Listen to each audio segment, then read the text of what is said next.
Hi, welcome back to Project Freelance. I am your host, Kay Anagonio. Welcome, you guys. Thank you for coming back for another week of Project Freelance. If you want to get into the music industry, if you want to get into the world of touring, merch management, live music production, listen to this podcast. If you want to start going on tour, listen to this podcast.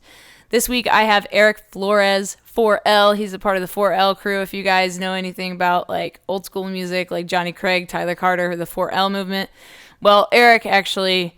he had it first. So we're going to talk about that. Eric works for the band Slaves, and so we obviously go into a little bit of Johnny Craig's history. We go into Slaves history.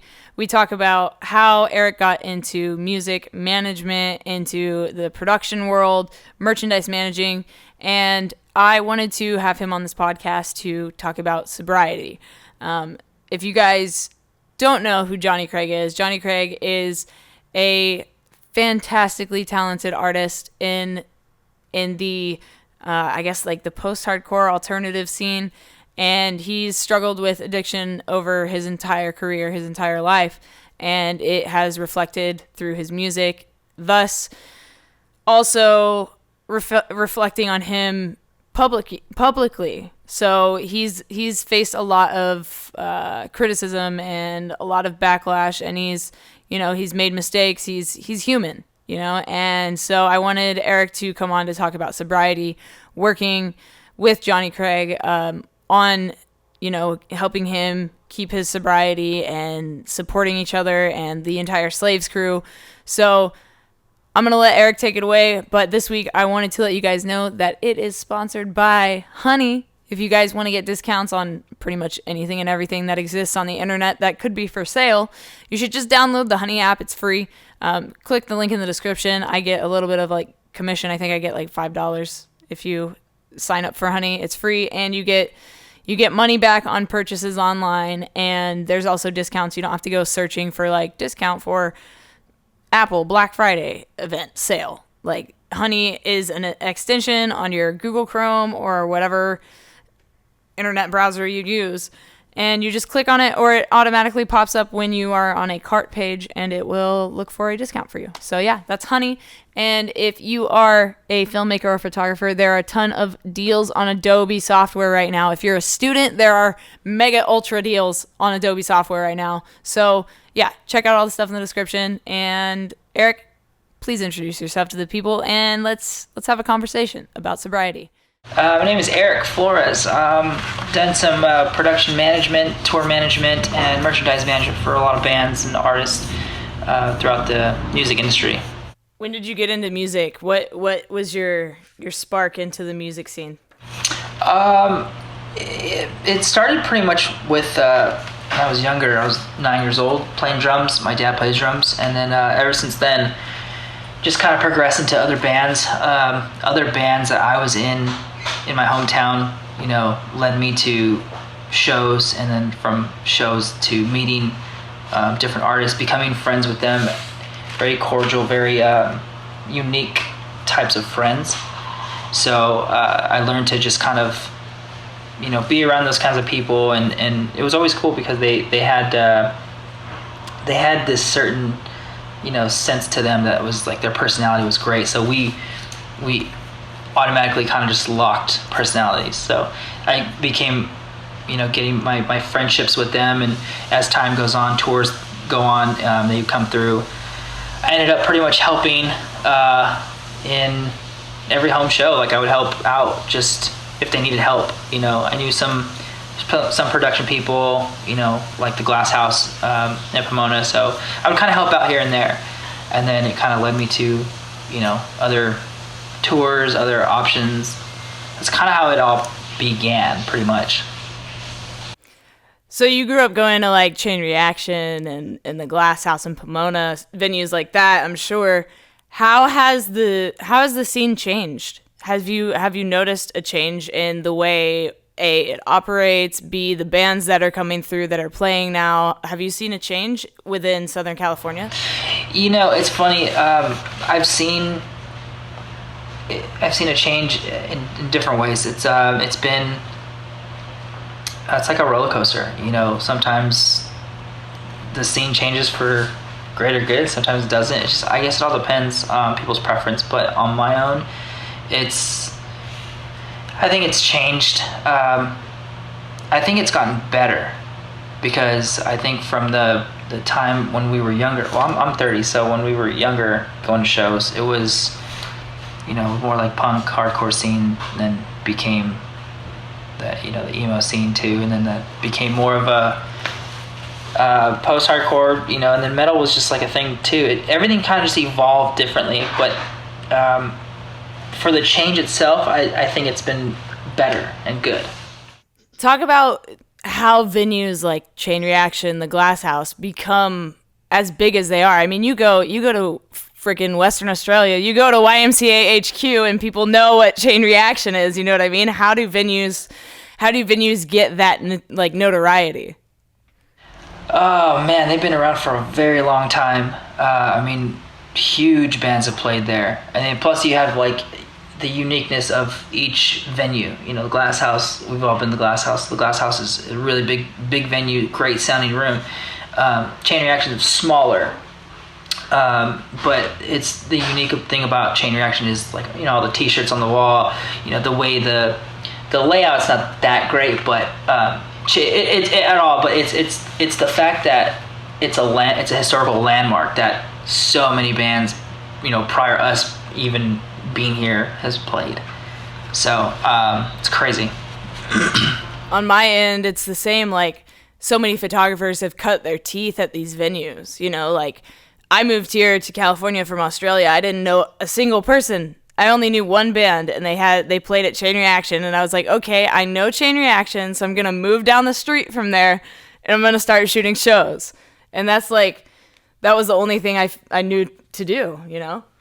There was no other way. Photography on that stage at Chain Reaction is rough. So rough. If you can make it there, you can make it anywhere. Yeah, that was actually the first time you and I met. It was at Chain Reaction. I believe so. That was awesome. So before starting touring, before you even like realized you wanted to get into that world, did you have other aspirations? Did you want to like grow up to be like a fireman or something else? There was a time where I wanted to be a teacher, and then I kind of gave up on that. I wanted to pursue a different path and different direction. But that's pretty much it. Teacher. I mean, a firefighter when I was like 9. Dude, I still want to be a firefighter. Music's kind of it's always been in your life. You said your dad plays drums as well, correct? Yes. Yeah, so did you start touring as an artist, or did you start touring as a crew member first? Crew member. Okay, and who was that? Slaves. I did some shows and some mini tours like West Coast with local, like our local bands around here. But my Slaves was actually one of my first big ones. So that kind of like left off with everything too. It was actually at Chain Reaction is when I was helping them out, and then from there we went to the Roxy, helped them out there, and then I got asked to do Johnny's like solo tour. So that's kind of where it popped off right there. It was fun. It was good. And were you a fan first? Yeah. Actually, I was. And that's the crazy thing. Like, I was a fan prior, but my long story short, my brother, he's in the industry as well. He has a lot of companies that he dips his hands in and everything. Very successful. And he actually, if it wasn't for him, I wouldn't be where I'm at today with the whole touring world, because it kind of led me in different directions with different people. And I grew up with a lot of hip hop artists all around from him. There's a lot of things that people don't know about me, but I was never starstruck. I was always around it. So it was really cool. But when I became a fan of Johnny, I met Johnny years ago. I think it was like Warped Tour. Are we talking like Emarosa days? Like old? Dance okay, old Dance okay, Gavin Dance Gavin. days. Yeah. we met briefly, and then I remember I told him the story. It was pretty funny. He was cool to me, and we were just chatting for a minute, and then he was a dick to my friend, but I didn't care. My friend was an idiot because he made some stupid comment. It was really funny. But I told Johnny that story, and he doesn't remember. It was so long ago. Like, I remember, vaguely, but it was really funny. But yeah, definitely, been a fan prior. Always wrote good music. So, that guy's solid as hell. It was like, it reminds me, have you heard Hosier, the artist, the singer?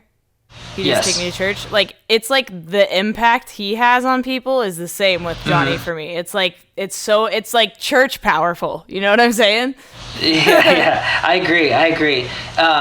Being, watching Johnny do stuff in the studio too, and live, or on a bus, it's very, very impressive. Like, it still trips me out till this day. It's so crazy. And how is it? Because not a lot of fans get to go, from in front of the stage to behind the stage to working with the artist directly, constantly on the road with them all the time, in the studio with them. So how was that? Starting. I know you said you don't get starstruck, but that's a side of touring that definitely can change the perspective somebody has on their artist that they like. Yeah, my work ethics really show. Of people go to shows, they see my work ethic. It doesn't go unnoticed, which is great, and I appreciate that, and the love support I have for my friends and family for that. But it's weird because sometimes you don't think like. I used to be one of those kids in the back. You don't think that because all you think in your mind is, this is my job. This is what I love to do. This is what, I feel like I was, born to do it because I'm so good at it. I just became really good at it. But the whole aspect of the artist and behind the scenes, it's very intriguing. You get to see a lot more that people don't see, and there's a lot of things that kids don't know or see. It's so crazy. It trips me out until this day. That's a major reason I made this podcast, and that's why I do behind the scenes videos, documentaries, because as a fan, I grew up watching Bless the Falls studio updates, on YouTube. I loved that stuff because what is the band? How does the band make this music? What is the real story behind it?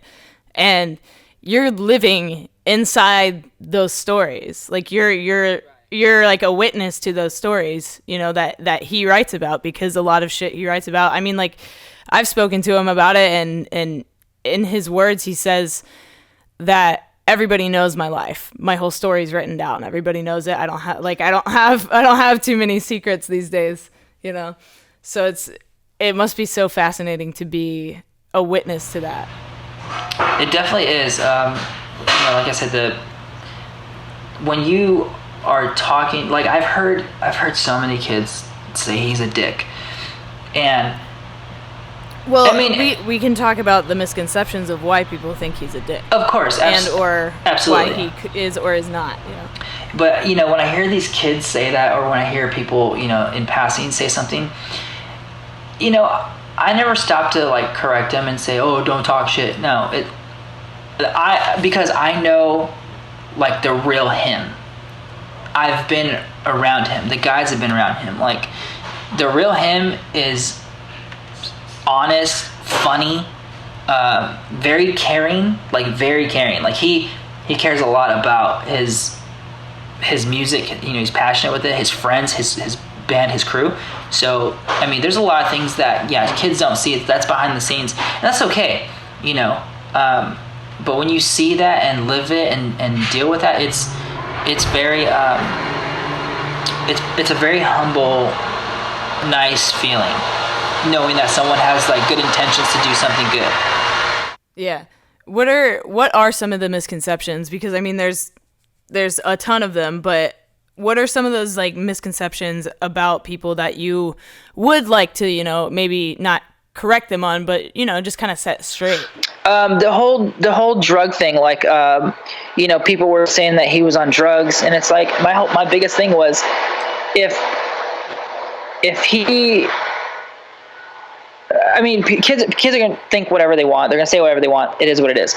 But when you're with him, as a band and crew, and you're seeing him do very well, and I can relate and understand, like, when you're doing so well and then you're getting knocked off your stool because everyone's like, oh, you're doing drugs, or you're high, or this or that. It's like, man, you guys don't even see him. He's doing something. He's writing. He's doing something that's being productive. Yeah. He's not doing anything wrong. He's sober. He's being sober. He's been sober.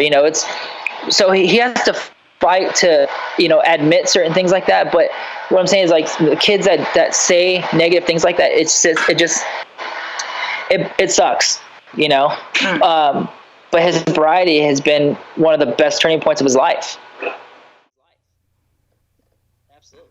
And talk about that process, being on tour, and I've tried to, like, wrap my head around trying to become, as somebody who's never, like, drank myself or done, like, hard, I smoke weed, whatever, but as somebody that's never dealt with that struggle, I can only imagine, like, logistically speaking, like, we travel, we go on tour, you're in a different city every night, you don't have many friends at home because you're gone all the time, and every time you go to that city, every year, every tour cycle, it's the same people showing up every single time. So it's like having to break those relationships, burn those bridges, stuff like that, just to, like, keep yourself away from it. So how did you guys help maintain that? Because I know that you were a huge help in, keeping him accountable. Definitely as a crew member. I mean, I definitely will not take. I'm not gonna take credit at all. It was a group effort, group thing. Like, it was us as crew members. It was the band who supported him, and it was also a lot of himself too. That he came up and he was like, "All right, guys, we're no drinking, dry tour, or whatever." Like, there was a lot of him, the band, and us who, we all together, which is great. So, and you go to a different city, see these people, the same people in different city, and being around, like, certain cities that have, like, the drugs, the alcohol. I mean, every day there was alcohol. We, on a rider, we have, beer, chips, whatever. But honestly, he turned over a new leaf. Like, I couldn't be more proud of the guy. Was there ever a sponsor out on tour with him? Because, that was one of the rumors, you know what I'm saying? There's, like, so many different things, like an AA sponsor. There was, I think we were in Philadelphia, and there was his counselor. I think his counselor came out, I think. He actually did, he would Skype or video call with his counselor too. If I remember clearly, he came out of Philadelphia, unless he was joking with me, but I remember, so a couple times, he did his thing with the, counseling. He was always very into making sure he was doing really well, very consistent on that. Great. These are all the burning questions I've wanted to know as a fan, as somebody who's watched him, grow in the industry. And so, obviously this is your podcast, but Slaves is a huge part of your life. Right. Yeah, big part.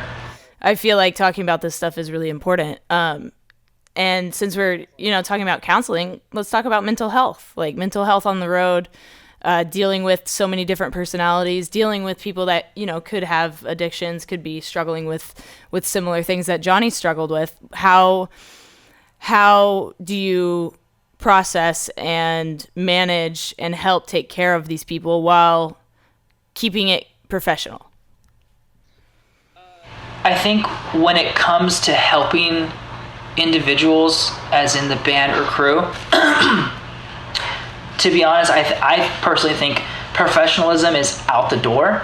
Like, you become buddy, like friend, man. Like, you help them, whatever it is that they're dealing with. It doesn't matter. Relationships, family, health, it fucking doesn't matter. But I think the whole professionalism thing kind of just is not there, and it's just more of like you're being a friend and a person to that person, like helping them out with whatever they need. You know what I'm saying? It's kind of, I'd say it's a little, it's easy and it's hard to, oh God, because everyone has different personalities, so you know their personalities individually. So some people you can't say, and this is not the band I'm talking about, this is like anyone in general. It's more like someone can have more of an attitude if you tell them straight up something, and another person is opposite. You can tell them straight up and they'll be super cool and like receptive to it. So I guess it just depends. I mean, it's hard, but it's easy at the same time. You just got to learn to balance it. Mm-hmm.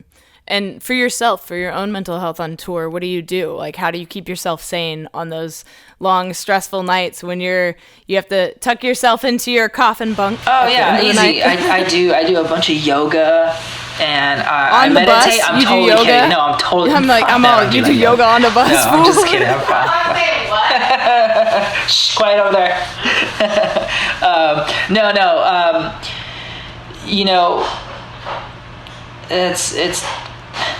It's so crazy because I've done a lot of thinking on the road. I've done a lot of understanding on your mental health and like what to do on long drives and stuff. But music, movies, I don't read. I don't read a book or anything. But I think just keeping myself sane, is just only so much you can do. If you're in a bus, there's, we have food, TV, video games, whatever. In a van, you have your music, you have, you're sleeping anywhere. I don't know the best way to answer that. I just kind of just do whatever, I guess. I mean, but I'm a very patient person, so I don't need to play video games. I don't need to watch a movie. I really don't. Like, the guys know, like, everyone that's toured me knows that I laugh a lot. I laugh a lot. I love everything. And I think I love talking with people. I love interacting with them and everything like that too. So it's just easy for me to, be sane. But it does take a toll on you after a while, because the days you're working, it's like 15-hour days, you're waking up early, get stuff ready. You wake up and you're working, period. Yeah, I mean, there's days where, you wake up, get some coffee, some food or whatever, but then you just go on with your day, get everything ready. Sometimes you can squeeze a nap in here and there, but it just depends, depends on how big the production is, how much stuff there is, so yeah, for them all, I like to keep it sane. For your parents touring, were they like all about it? Were they totally supportive? No. Well, they were supportive. They just it was really hard for my mom, really hard because she always like misses me, and moms worry, so that's understandable. They take care of my dog, and it was very stressful to leave my dog because they take care of him differently than I do. He needs like a lot of attention and stuff too. So, but for the most part, my parents were supportive. It was just hard for my mom, and my dad was fine, but he, they miss me a lot too. But what parents don't? But all in all, it was a little difficult. Yeah, I had the same. Both of my parents were like, "Why? What are you doing?" But yeah. I mean, as a girl, it is different, for I can tell from a parent's point of view, which is unfortunate, but it's a fact of life. It's a fact of life, man. Have you had any like formal education in music production? I went to school. I went to college for a few years. I did a couple like a few classes, music education classes, and that was it. That was literally it. And then I left, dropped out. School wasn't for me. It was hard, like struggling with dyslexia and learning disability. So that kind of led me to, when I did touring, and merchandise and being a merch guy with them, it helped me with, understanding finances, money, counting, the whole learning disability thing was a big thing for me because I didn't catch on quicker than most people did. So that was really hard for me. So when it came to touring, I was on top of my game. Like I understood and knew what to do and how to do it, So it was a different challenge for me, and I understood it, and I felt on top of the world because I could do something that a lot of people can't, So people are good at you can. I'm not good at reading something and then saying it back what I just read, but people can do that. I don't have that. I have, like, you show me something, I can, do it. You tell me to do something here, like I can go do it. Just different. For merch management, dealing with money, artist money. Recently, I'm sure you've heard about, the situation. Yeah. Mm-hmm. Dude stole a bunch of money from his band. Can you just dip into that? Just dip into that a little bit and tell me your thoughts and feelings. Because I did a whole episode about don't steal from the fucking band. Dude, that's the thing too. Like when you're dealing with money for the band's money, like you're fucking with a lot, And I was always, I was always really good with, communicating with whoever my tour manager is. I do gotta give a shout out to Sinjin, because Sinjin actually helped me in different ways with different things, and then Ricky helped me out with a lot of different things as well. But you kind of learn to just communicate with that person, the TM, and say, all right, man, how do you want to do this? Like Sinjin and I would talk and sit and be like, yo, you can do this, I'll do this, I'll give you all the money, all the cash, whatever. We had a system. So our system was good. When it came to finances and money, like he handled all that, and I let him, because that's more of his expertise. That wasn't mine. I was just taking care of the merch, selling it, making sure, trying to get, orders done properly, with him. So I would say, like, handling bands and artists' money is so scary and so important. Like, it's so crazy. And for that happened, that he did that, that's fucking unbelievable. Like, and it goes for a lot of merch people, guys and girls. It's like, damn, you never know, like, you think you trust somebody, and then all of a sudden, shit happens. It's very unfortunate, and that sucks. And I really hope that all merch people, cross country, can just always be honest, and hopefully they don't get, screwed over, just for, handling money. So that sucks. That sucks. I felt bad when I read all that. The Warped Tour past and present page was off. Yeah, I saw that. I was like, oh no, it was bad. It was so bad. God, social media. How has that played a role? I mean, you are in the 4L crew. How does that feel, first of all? That's a big deal. It's not easy to get those 4Ls on Twitter. It's funny. It was funny. I was telling Johnny this too. I was like, 4L actually, this was way before, Tyler and Johnny had their 4L handle. Mine came from elementary school.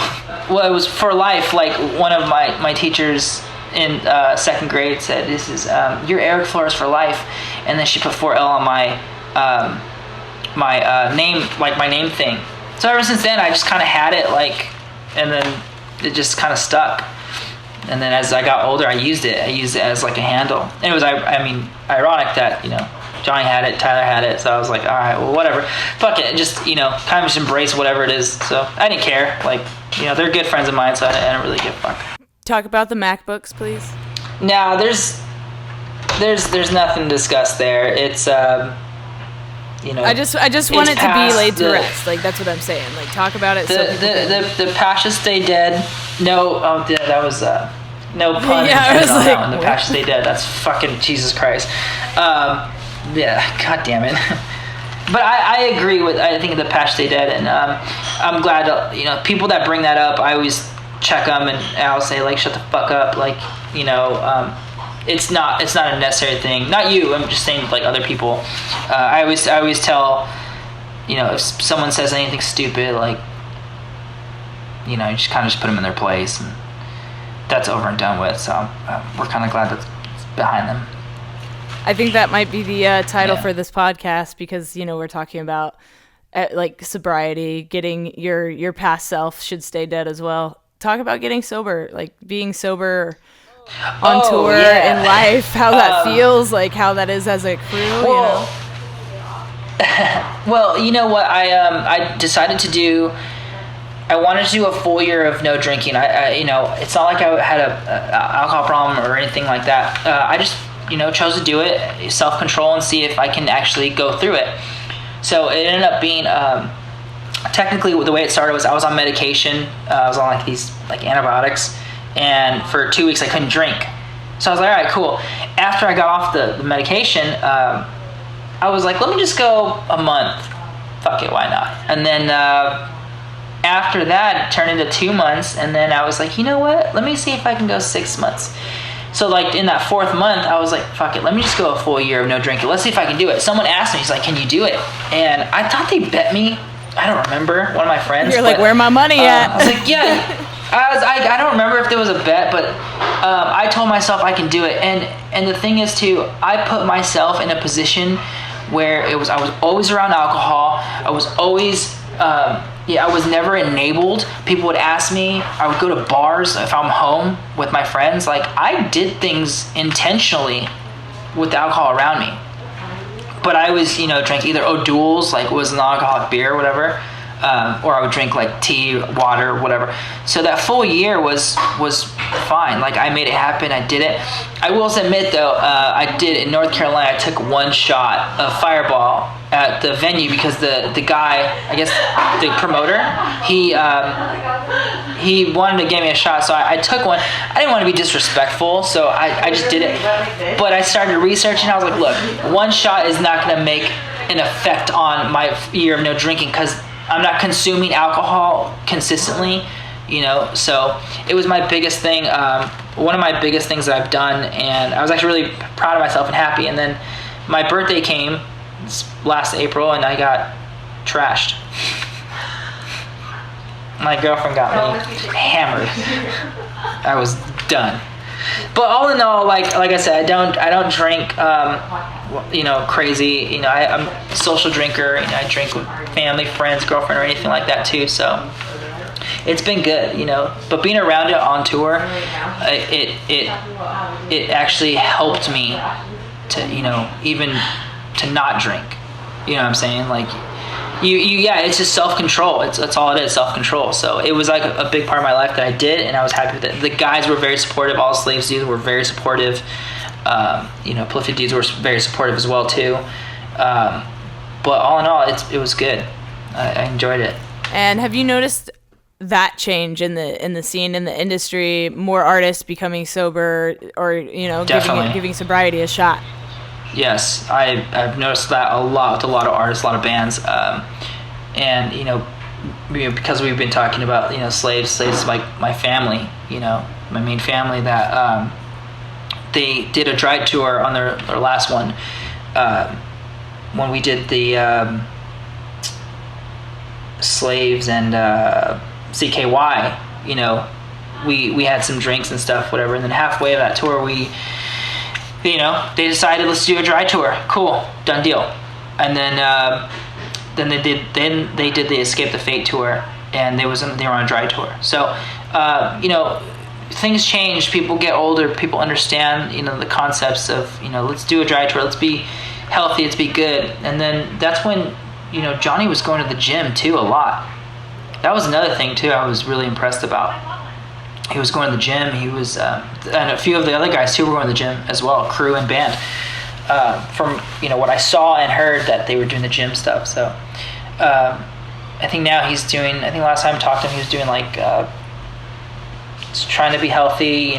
His girlfriend is she can't have like gluten and stuff. So he in return on tour. Yeah, on tour, he actually, like, I would go eat with him, and I'd be like, let's get this. He's like, well, I can't have that. I'm like, oh, that's right.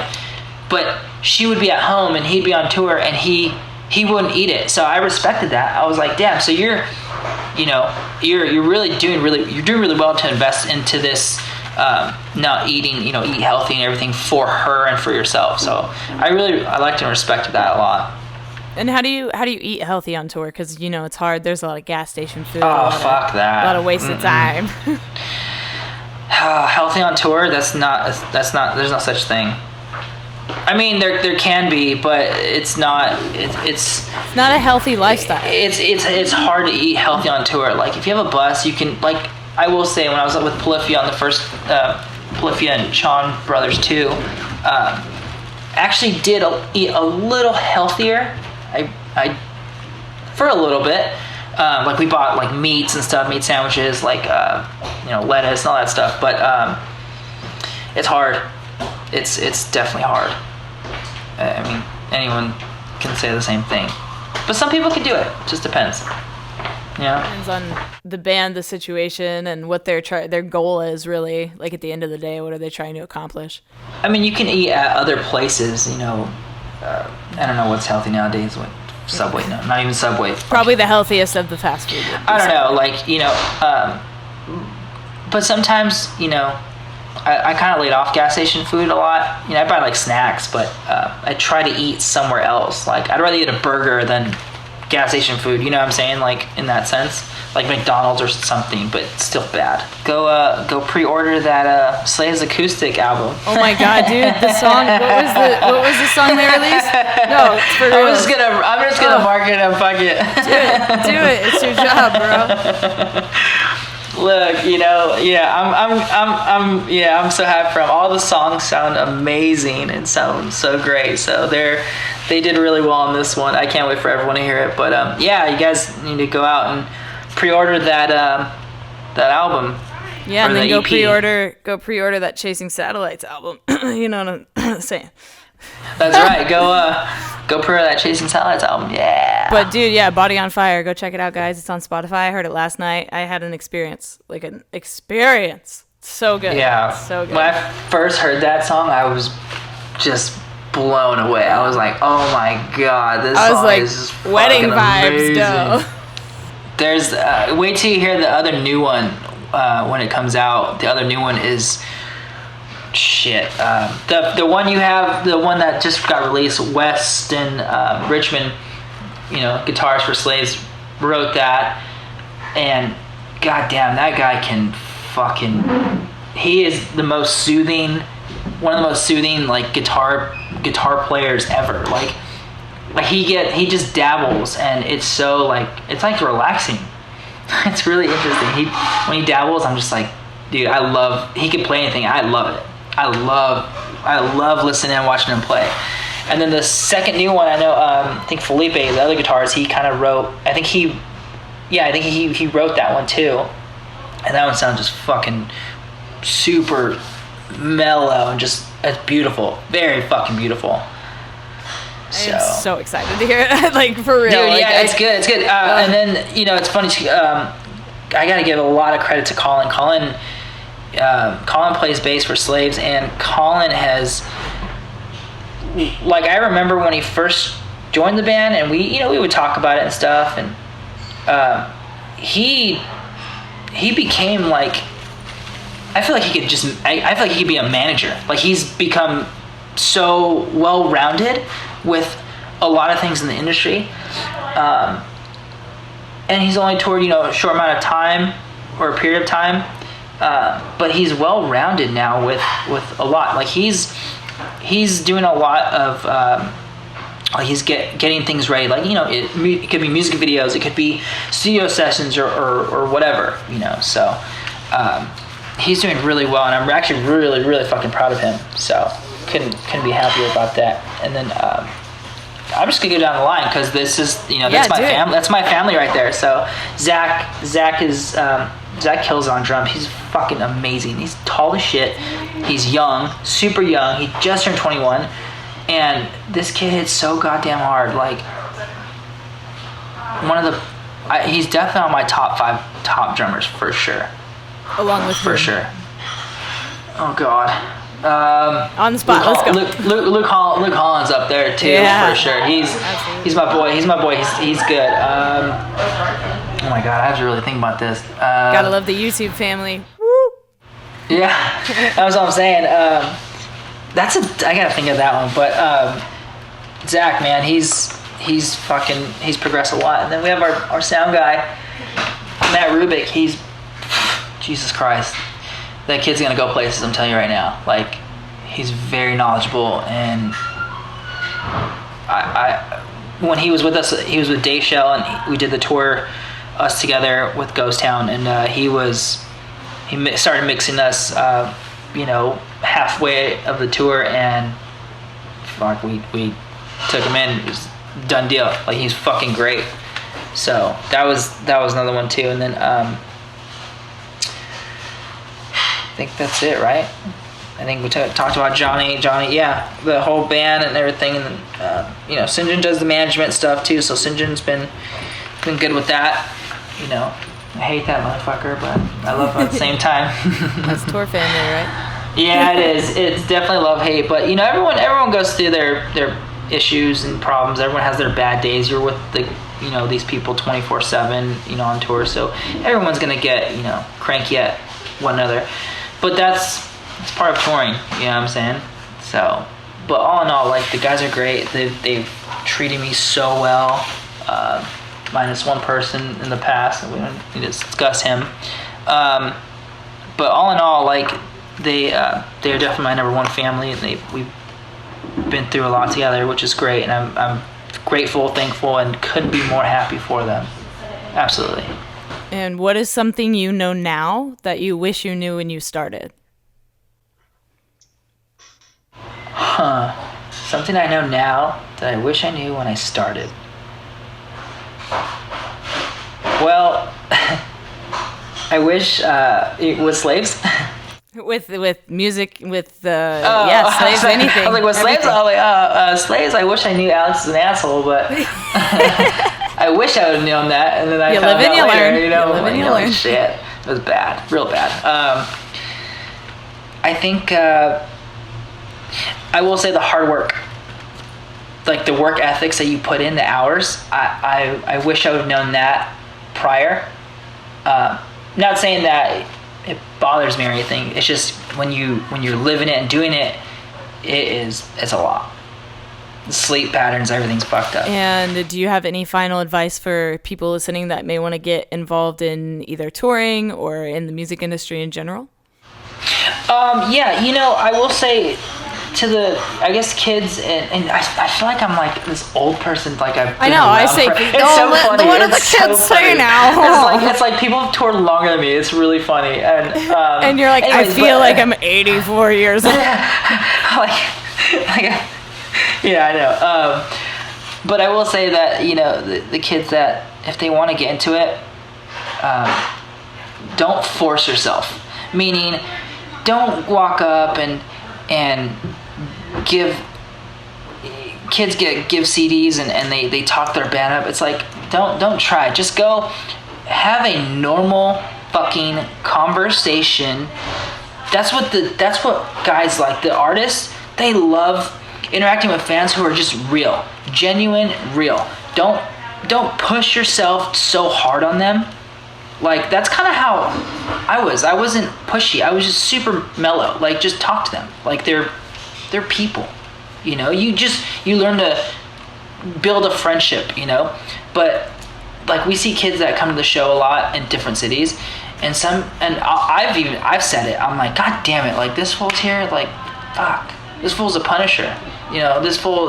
Which is a very real thing. If you guys don't know what a Punisher is, you can explain it for the people. No, you're good. You could. you know, Punishers are basically fans, or i.e., super fans or super obsessed fans that go overboard, over the top, feel entitled, and 20 questions. Unfortunately, people don't want them around because of it, and we call them punishers because it's punishing what they do. Yeah, you know, it's very annoying. I've seen a lot of kids punish, and like that's my biggest thing. Please don't fucking punish these artists. Like, you know, they're tired, long days, just played a set. Like, let them relax. If they don't come out and give you an autograph or a photo, it doesn't mean they don't like you. It just means that they're tired. They're doing things. They have a life on their own. You know, they have a girlfriend, wife, kids. I don't care. Like, that's my advice I'd give to kids. Like, just be yourselves. Be cool. Just don't fucking try hard. Just relax, you know? I'm telling you, they'll get a lot farther in life with these artists or people, you know? Because artists will remember kids like that. Dude, I remember that kid. Yeah, super cool, you know? People will bring, like, I don't know, weed or, I don't know, whatever. They'll bring stuff. That's cool. Yeah, that's cool. No worries, you know? But I think that's the only thing I have to say. I think I've been around to see a lot of that, you know, and it is kind of annoying. It doesn't happen to me, it happens to them, and I get annoyed with that happening to them. Because you have to see it. Yeah, and I have to hear it. I'm just like, dude, what the hell? Yeah, you know? and you're like, it is entertaining. Don't get me. Yeah.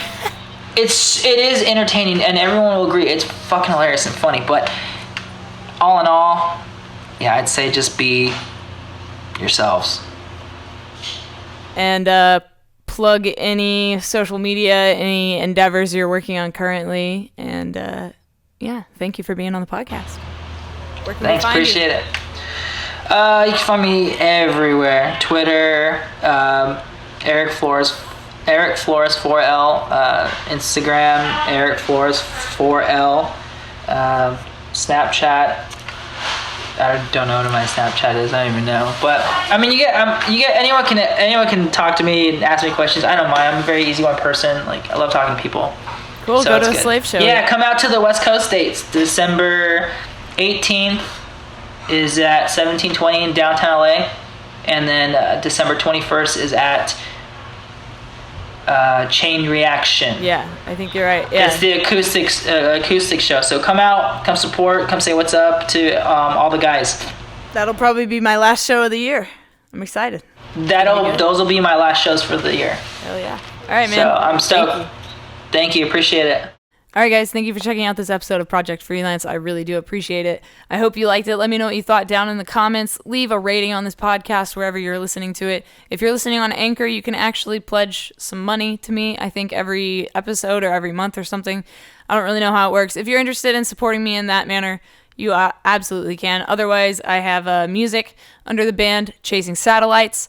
We have a full-length Women of the 90s Punk Goes Pop type of album coming out on January 1st. And yeah, go pick up the Slaves acoustic album. I can't wait to hear the rest of it. I heard the first song that just came out, and oh my goodness, it's amazing. So do yourself a favor, go check out Slaves. Go say hello to Eric at a show, and don't harass the band, don't punish the band, and stay healthy, guys. Talk to you soon.